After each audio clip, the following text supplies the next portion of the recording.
लेकिन वो राक्षसी दल में एगो त्रिजटा नाम के राक्षसी रहली, जौन विभीषण जी महाराज के बेटी रहली, भगवान के भगत रहली।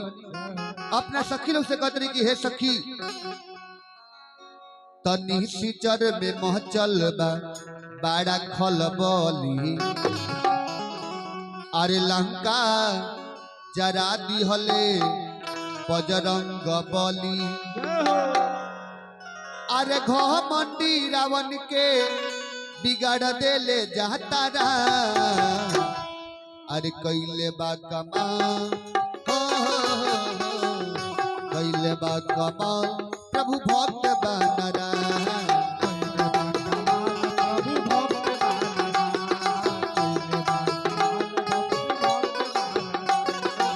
सिचर में मचल बा बड़ा खलबली, लंका जरा दिहले बजरंग बली।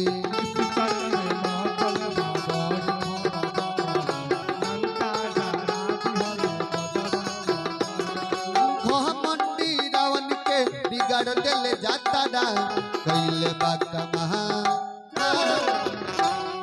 कैले बा कमाल प्रभु भक्त बनरा।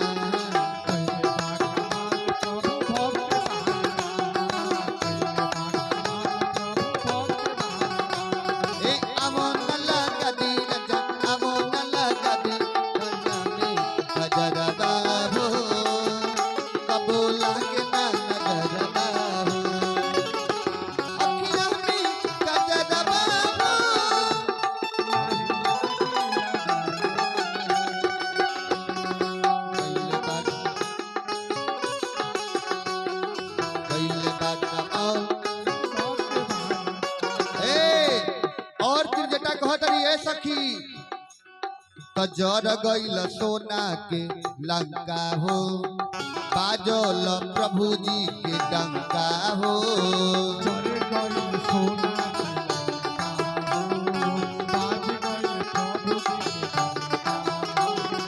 जर गईल सोना के लंका हो, बाजल प्रभु जी के डंका हो।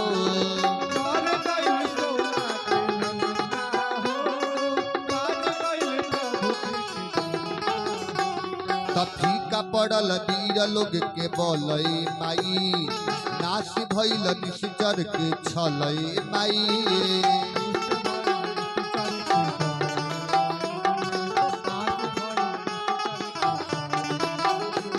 तजर गइल रावण के जीवन जातारा, कैले बा कमाल, कैले बा कमाल प्रभु भक्त बनरा।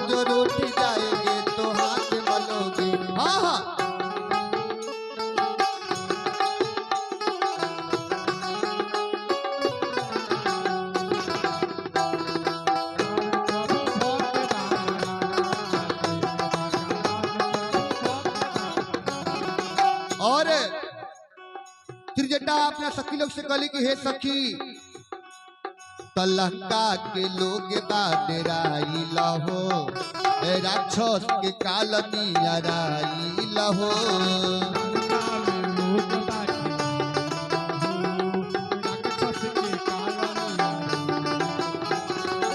लंका के लोग बाडराई लहो, राक्षस के काल नियराई लहो।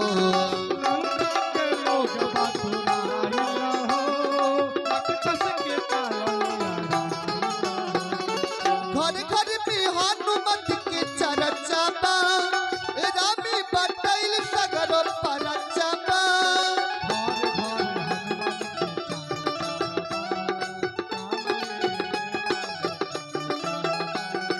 अरे झूनू दिनेशी प्रभु के आसरा त कैले बा कमाल प्रभु भक्त बनरा